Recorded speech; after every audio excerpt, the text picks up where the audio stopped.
Bir aşk düşün, kalpten kalbe uzanmış, söze ihtiyaç duymayan, bir bakışla anlaşan, susarak dua eden ve tam da bu defa oldu derken bir şey olur.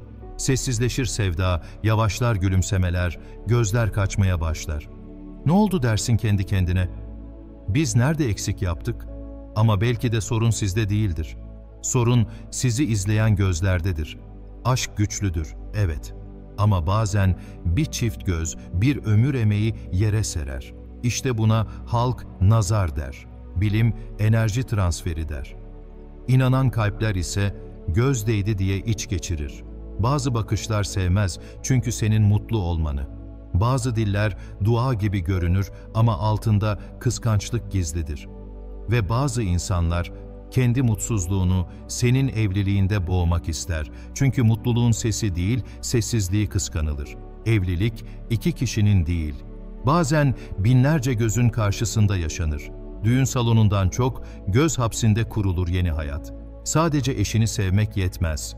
Bazılarını görmezden gelmeyi de öğrenmen gerekir. Peygamber Efendimiz şöyle buyurdu: nazar haktır. Eğer kaderi geçecek bir şey olsaydı, nazar geçerdi. Bakın, bu söz yalnızca inancı değil, aynı zamanda gerçeği fısıldar. Yani sadece bir batıl inanç değildir nazar. Bir ruha değdi mi, kalp susar. Ev içi sessizleşir, umut yavaşlar. Görmedin mi? Bir gelin evine neşeyle girer. Ama kısa süre sonra hep hasta olur. Bir damat işe güle oynaya başlar. Ama sürekli sorunlarla boğuşur. Hiçbir sebep yokken tartışmalar büyür, ufacık meseleler koca duvarlara dönüşür. İşte bu da nazarın dilidir. Kıskançlık, dua gibi görünen gözlerin ardında gizlenmiş bir bedduadır. Ve burada en çok kadınlar incinir. Çünkü evliliğe kalpleriyle bağlanırlar. Onlar için yuva sadece bir çatı değil, dualarla örülmüş bir mabettir. Ama nazar, o duaların arasına sinsice sızan bir soğukluktur. Kadını sessizleştirir, adamı sabırsız yapar. Aşkın rengi solar, ses tonu değişir, dokunuşlar uzaklaşır. Peki çare ne? Eşini sadece sevme. Onu koru da. Gözlerden, dillerden, sözde dualardan. Her sabah birlikte bir Fatiha, bir Ayet-el Kürsi ile çık evden. Evin duvarını sadece tuğla değil, duayla da ör. Unutma, evi yapan mimar değil, dua eden kalptir. Kıskanılmak bir iltifat değildir. Çoğu kıskançlık kurşun gibi işler kalbe ve en tehlikelisi de tebessümle gelenidir. İnsanlar sizi sevdiğini söyler ama kalpten kalbe köprü bazen sevgiyle değil, sinsi bakışlarla kurulur. Bu yüzden paylaşma her mutluluğu. Bazı şeyleri yaşa ama anlatma. Çünkü ne kadar az bilirlerse o kadar az dokunurlar. Aşk güçlüdür. Ama aşk sadece iki kalbin değil, iki kalbin aynı yöne dönebilmesi için Allah'a sığınmasının da adıdır. Allah varsa arasında göz ne kadar değse de o kalp sarsılır ama yıkılmaz. Ama Allah yoksa bir bakış bile evi yerle bir eder. Unutma, aşkı Allah'la korumayan nazarla sınanır. Çünkü sevgi sadece his değil, emanet de ister, himaye de ve nazar korunmayan kalpleri hedef alır.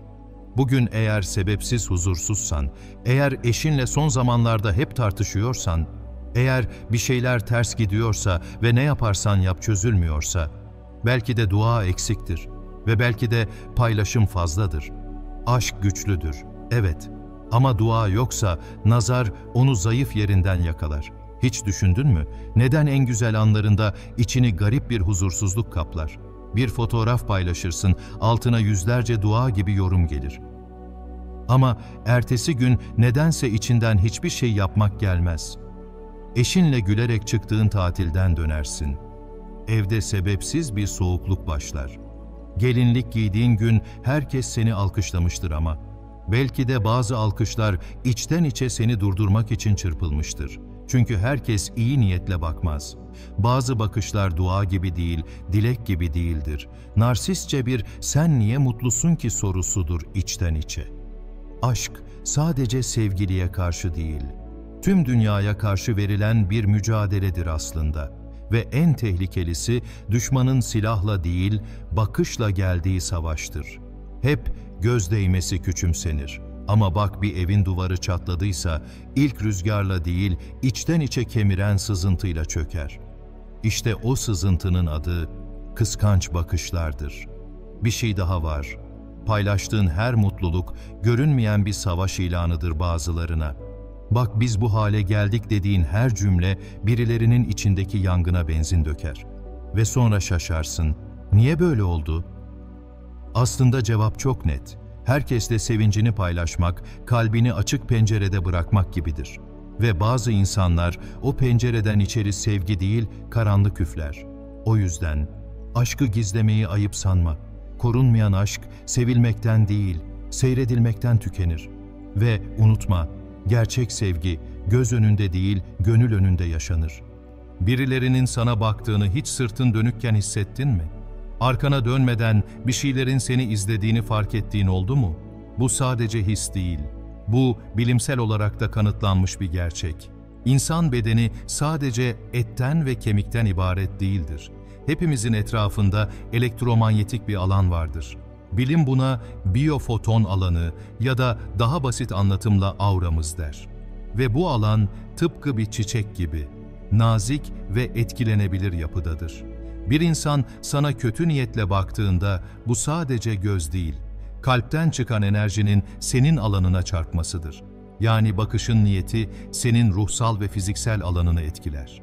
İşte biz buna halk arasında göz değdi deriz. Bilim ise bunu şöyle açıklar. Negatif odaklı yoğun dikkat, karşıdaki kişinin elektromanyetik alanında bozulmalara yol açabilir. Bir deneyde insanlar hissederek başka birine baktıklarında, karşıdaki kişinin beyin dalgalarında ve kalp ritminde değişimler olduğu tespit edildi. Yani biri sana içten içe kıskanarak bakarsa, senin biyolojik dengen gerçekten bozuluyor. Buna niyetin frekans etkisi deniyor. Her insan bir verici gibi düşün. Sen ne düşünüyorsan dışarıya onun frekansını yayıyorsun. Kıskançlık, negatiflik, haset gibi duygular. Karşıdaki kişiye sadece enerjisel değil, fizyolojik zarar da veriyor.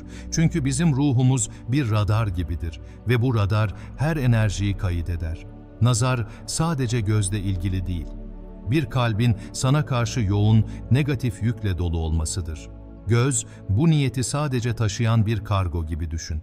Ama paketi hazırlayan asıl şey, içindeki karanlık duygudur. İşte bu yüzden bazı insanların yanında hep başın ağrır.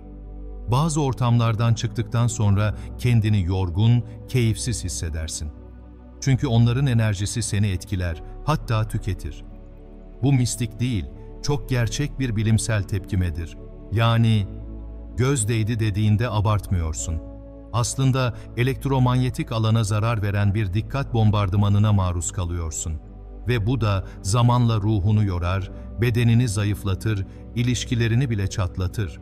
Kıssadan hisse, her bakış sevgiyle bakmaz, her dikkat hayranlık değildir ve her kalp senin iyiliğini dilemez. Bu yüzden dua bir korunma kalkanıdır. Sen göremezsin ama kalbin hisseder. Ve bilim artık diyor ki, kalbin hissettiği, beynin henüz ölçemediği bir hakikattir. Allah'ım, gözle görülmeyen, dille söylenmeyen ne varsa hepsini sen bilirsin. Kalbimizi kimseye anlatamadığımız anlarda bile sen daima kulak verirsin. Ne bakışlar yorduysa bizi, ne sözler kırdıysa sen hepsini siliver kalbimizden. Bize bırakma Allah'ım. Evlerimizi huzurla doldur, kalplerimizi sevgiyle sarmala, göz değmesin, söz değmesin, içimizdeki o saf mutluluğa kimse dokunmasın.